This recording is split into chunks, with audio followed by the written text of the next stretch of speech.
What if the future of farming didn't need soil at all? What if food could be grown without the messy weight of dirt, the uncertainty of weather, or the endless gamble with pests and seasons, and instead sprouted in silent rooms where roots dangle in nutrient-rich water, glowing under soft, artificial light? A system that feels more like science fiction than agriculture, but is quietly reshaping how we think about food. This is hydroponics, a shift so bold that farmers across America and beyond are turning their backs on the plow suits and embracing a method that swaps fields for trays, tractors for pumps, and sunlight for LEDs. Because in a world where climate change makes rainfall unpredictable, where fertile soil is vanishing under concrete, and where demand for fresh produce is exploding, hydroponics gives control back to the grower. Imagine walking into a warehouse on the edge of a city and seeing towers of lettuce stacked sky-high,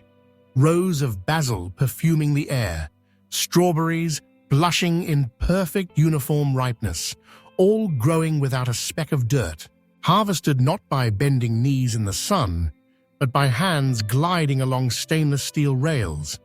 And it's not just the tech-savvy startups making this shift, but ordinary farmers, men and women whose families tilled the same land for generations, now experimenting with crops that float in water systems because they see something that the old ways can't give them anymore: predictability, year-round harvests, food free of pesticides, and profits that don't collapse with a sudden drought.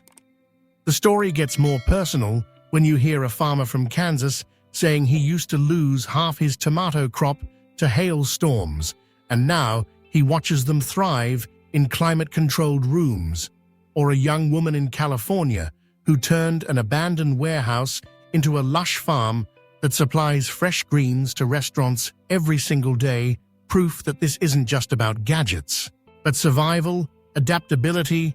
and hope, because hydroponics isn't a gimmick, it's an answer to a problem that's growing bigger with every year. How do we feed a planet when the land is tired, the weather is cruel, and the population keeps climbing? And yes, some critics argue it's expensive, that the lights cost too much, that it feels too artificial. But when you taste a strawberry grown in these systems, sweet and bursting with juice in the middle of winter, you realize that what matters is not where it grew, but how it delivers nourishment, freshness, and access.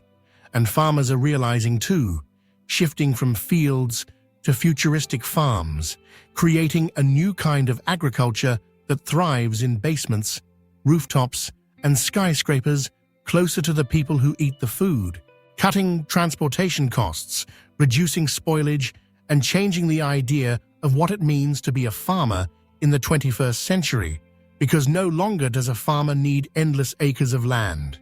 Just innovation, persistence, and the courage to try something different.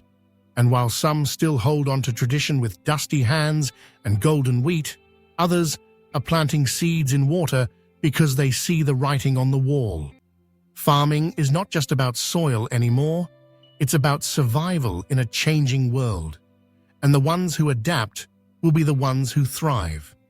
So the next time you bite into a crisp lettuce leaf or a juicy tomato in the dead of January, remember that it might have come from a farm without fields, without tractors, without the old rhythm of seasons, and instead from a place that looks more like a lab than a barn. A place where farmers are no longer just caretakers of land, but architects of controlled ecosystems, proving that food can grow anywhere, even in the most unlikely spaces. And maybe, just maybe, this is not the death of traditional farming, but its evolution, a chapter where soil takes a step back and water carries the future forward,